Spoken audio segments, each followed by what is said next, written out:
Coco. In the small town of Santa Cecilia, there lived a boy named Miguel Rivera. His house was full of family, including his great-grandmother, Mama Coco.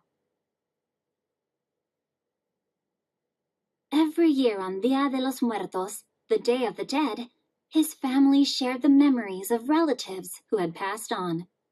Miguel's abuelita would tell the story of his great-great-grandmother, Mama Imelda, whose heart had been broken by her musician husband. Because of him, there was one rule in the Rivera household: no music. But Miguel loved music.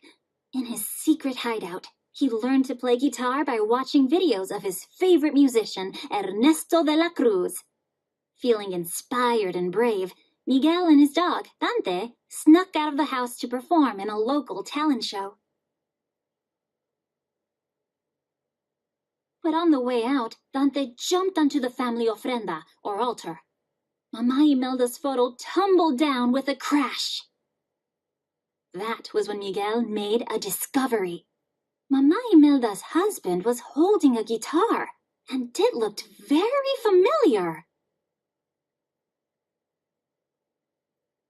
Mama Coco's papa was Ernesto de la Cruz, Miguel cried. I'm going to be a musician. But because of their family role, his abuelita took his guitar and destroyed it. Smash! Miguel ran as fast as he could to Ernesto's tomb, where the famous guitar still hung. Taking it off the wall, he said, "Please don't be mad. I need this to be a musician like you." And he gave the legend's guitar a strum. All of a sudden, Miguel noticed all the skeletons. They had followed the path of marigold petals to visit their living relatives for Dia de los Muertos. To return to the land of the living, Miguel would need a blessing from one of his dead family members. So he and Dante crossed the marigold bridge into the land of the dead.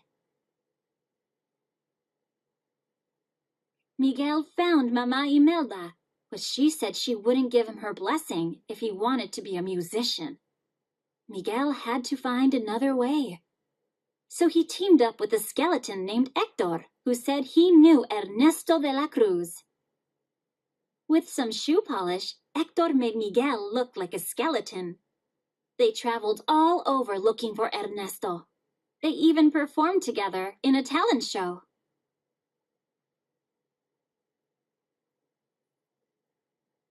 But Miguel was running out of time. If he didn't get Ernesto's blessing soon, he'd turn into a real skeleton and never get home. So he ditched Hector to find his great-great-grandpa on his own.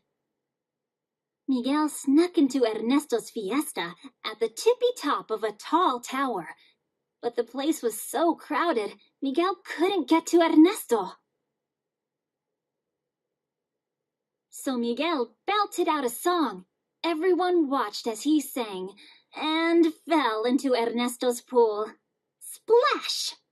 The skeleton saw that he was a living boy.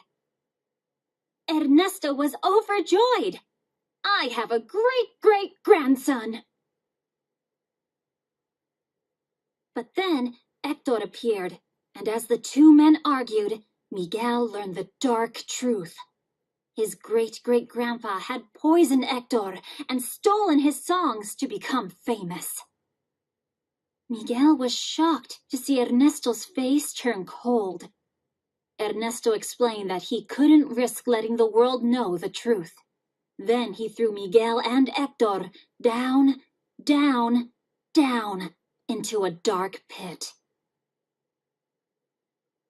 Hector told Miguel that the songs he'd written were all for his family, and there was a special lullaby he would always sing for his daughter, Coco. Remember me. Miguel thought of Mama Imelda's photo and the unidentified man. It's you. Hector, you are my great-great-grandpa. Suddenly, Mama Imelda and Dante came came to their rescue. But Hector began to disappear. His daughter was starting to forget him. Mama Imelda and Hector sent Miguel home with their blessing. Back in the land of the living, Miguel rushed to Mama Coco. He sang Remember Me to remind her of her papa. She typically didn't talk much, so Miguel was thrilled when she began to sing along. Mama Coco kept her papa's memory alive by sharing stories of him with her relatives. At last, the Riveras realized that music could bring them closer together.